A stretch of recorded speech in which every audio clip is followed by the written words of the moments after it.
జై శ్రీరామ్. విశ్వ హిందూ పరిషత్ ఆధ్వర్యంలో జరుగుతున్నటువంటి హైందవ శంకరావం సభ ఏదైతే జరుగుతూ ఉందో ఈ నెల 5వ తారీఖు అంటే రేపు ఆదివారం, దానికి సంబంధించిన సభా ప్రాంగణం నందే మనమంతా కూడా ఉన్నాము. ఈ సభా కార్యక్రమం అనేది చాలా గొప్పగా బ్రహ్మాండంగా జరుగుతూ ఉంది. దానికి సంబంధించిన ఏర్పాట్లలో భాగంగానే ఈరోజు మేమంతా కూడా ఇక్కడ రావడం జరిగింది. మనం చూస్తుంటే మనకు వెనకాల మన వెనకాల తెలుస్తూ ఉంది. స్టేజ్కి సంబంధించి స్టేజ్ ముందు కూర్చునేటటువంటి ఎవరికైతే ఈ యొక్క ఏర్పాట్లన్నీ చేశారో ఈ ఏర్పాట్లన్నీ కూడా చాలా పకడ్బందీగా జరుగుతూ ఉన్నాయి. దీనికి సంబంధించి కొన్ని వేల ఇప్పుడు మనకు వచ్చేటటువంటి జనాలు కొన్ని 2-3 లక్షల మంది వస్తూ ఉంటే దానికి అనుగుణంగానే కొన్ని వేల మంది కార్యకర్తలు వచ్చి ఇక్కడ పనిచేయడం జరుగుతూ ఉంది.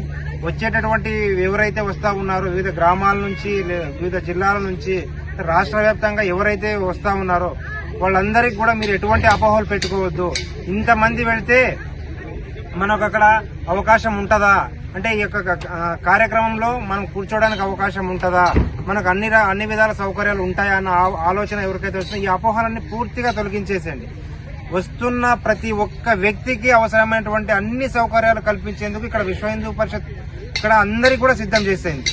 అదేవిధంగా కార్యకలాపాలతో పాటు ఇక్కడ మీ అందరికీ సేవ చేయడానికి ఇక్కడ ముందుగానే కార్యకర్తలు కూడా రావడం జరిగింది. రాష్ట్ర వ్యాప్తంగా ప్రతి జిల్లా నుంచి ప్రతి మండలం నుంచి కూడా ఇక్కడ కార్యకర్తలు రావడం జరిగింది. వాళ్ళు ఆల్రెడీ పనిలో నిమగ్నమై ఉండి కూడా పనిచేస్తా ఉన్నారు. అదేవిధంగా ఆదోని నుంచి కూడా ఇక్కడ కార్యకర్తలు దాదాపుగా 25 నుంచి 30 మంది కార్యకర్తలు వచ్చి ఇక్కడ ముందుగానే వచ్చి పనిచేయడం జరుగుతూ ఉంది. కాబట్టి ఎవరు కూడా ఎటువంటి అపోహలు పెట్టుకోకుండా అందరూ ప్రతి ఒక్కరు కూడా నేను ఒక్కడు వెళ్ళకపోతే ఏమవుతుంది అన్న ఆలోచన ఎవరికి రావద్దు. నేను వెళ్తేనే అక్కడ సక్సెస్ అవుతుంది, నేను వెళ్తేనే విజయవంతం అవుతుంది అన్న ఆలోచన తీసుకుని రా. నువ్వు ఒక్కడిగానే వస్తేనే ఇక్కడ నువ్వు నేను మనం జనం ప్రభంజనం అన్నట్లు ఈ యొక్క సభ అనేది విజయవంతం అవ్వాలని ప్రతి ఒక్కరు కూడా ఇక్కడ కోరుకుంటా ఉన్నాం. కాబట్టి ఎవరు కూడా ఎటువంటి అపోహలకు పాల్పడొద్దు, ఎటువంటి రూమర్స్ వచ్చినా కూడా వినొద్దు. ఖచ్చితంగా ప్రతి ఒక్కరూ రావాలా, ప్రతి ఒక్కరూ వచ్చి ఈ యొక్క సభను విజయవంతం చేయాలని చెప్పేసి మేమంతా కూడా డిమాండ్ చేస్తా ఉన్నాము.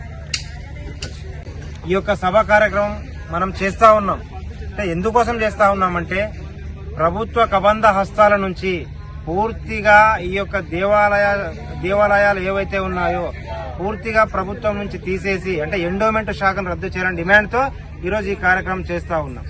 ఎప్పుడైతే ఎండోమెంట్ శాఖ అనేది రద్దు అవుతుందో అప్పుడే గుళ్లకు స్వేచ్ఛ దొరుకుతుంది. ఎందుకోసం అంటే దేవాలయాలను నిర్మించేది మనం, దేవాలయాలను హుండీలు పెట్టేది మనం, దేవాలయాల హుండీ దక్షిణ వేసేది మనం, దేవాలయాలకు మాన్యం ఇచ్చేది మనం, దేవాలయాలకు ఆదాయాన్ని కల్పించేది మనం. ఇవన్నీ ఆదాయాలు మనం సమకూరిస్తే ప్రభుత్వం వచ్చి గద్దలాగా తన్నికెళ్తా ఉంది. అంటే ఆ యొక్క కేవలం ఆదాయం వచ్చే గుళ్ళను మాత్రమే వాళ్ళ పరిధిలో పెట్టుకొని అసలు దేవాలయం అంటే దేవుడు అంటే పూజకు అవసరం అంటే పూజలు జరగలేనటువంటి గుళ్ళు ఉన్నాయి. అదేవిధంగా ధూపదీప నైవేద్యాలు జరగని దేవాలయాలు కూడా ఉన్నాయి. అలాంటి దేవాలయాలను పట్టించుకోకుండా కేవలం ఎక్కడైతే ఆదాయం వస్తుందో ఆ ఆదాయం వచ్చే దేవాలయాలను మాత్రమే వాళ్ళ యొక్క పరిధిలోకి తీసుకుంటున్నారు. దీన్ని మనం పూర్తిగా ఖండిస్తా ఉన్నాం. కాబట్టి మా దేవాలయాలకు మీరైతే ఎటువంటి పరిధిలో పెట్టుకోవద్దు, మీ యొక్క ఆధ్వర్యంలో పెట్టుకోవద్దండి. కాబట్టి మేము ఒకటే కోరుకుంటా ఉన్నాం. ఏం కోరుతా ఉన్నామంటే పూర్తిగా ఈ యొక్క దేవాలయాలను ఈ దేవాదాయ శాఖ రద్దు చేయండి, మా దేవాలయకు స్వయం ప్రతిపత్తి కల్పించండి, మా దేవాలయాలను మేమే రక్షించుకుంటాం, మా దేవాలయాలకు మేమే నిర్వహించుకుంటాం, మా దేవాలయాలను మేమే చూసుకుంటాం. కాబట్టి రాష్ట్ర వ్యాప్తంగా నలుమూల నుంచి వచ్చేటటువంటి అందరికీ కూడా చెప్పేది ఒకే ఒక విషయం ఏమంటే నేను వెళ్తే ఈ సభ పెట్టినంత మాత్రాన మనం విజయవంతం అవుతామా, ఈ ఎండోమెంట్ శాఖ అనేది రద్దు చేస్తారా, ఈ దేవాదాయ శాఖ వెళ్ళిపోతుందా అన్న ఆలోచన మీరు ఎవరికైనా రావచ్చు. మీ అందరికి ఒకటే చెప్తా ఉన్నా, గతంలో రామ మందిరం ఏర్పాటుకు నేను ఒక్కటే ఈరోజు ఈ కార్యక్రమం చేసి ఇది అవుతుందా అని ఆ రోజు ఆలోచన చేసి ఉంటే ఈరోజు దేశంలో భవ్యమైన దివ్యమైన రామ మందిరం కట్టుకోవడానికి అవకాశమే ఉండేది కాదు. ఆ రోజు తొలి అడుగు వాళ్ళు వేశారు, ఈరోజు మనం దేవాలయాన్ని నిర్మించుకున్నాం. కరెక్ట్ దేవాలయం నిర్మించుకున్న తర్వాత ఎప్పుడైతే ప్రారంభమైందో కరెక్ట్ గా సంవత్సరానికి ఈరోజు దేవాదాయ శాఖ రద్దు చేయాలని చెప్పేసి కరెక్ట్ సంవత్సరానికి మనం ఈరోజు డిమాండ్ పెట్టాం.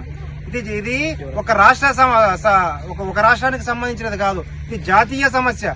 ఇది దేశంలో ఉన్నటువంటి అన్ని రాష్ట్రాల్లో ఈ యొక్క ఇలాంటి సభలు జరగడానికి అవకాశం ఉంది. కాబట్టి తొలి అడుగు ఆంధ్రప్రదేశ్ విశ్వ హిందూ పరిషత్ దీనికి తొలి అడుగు వేసింది.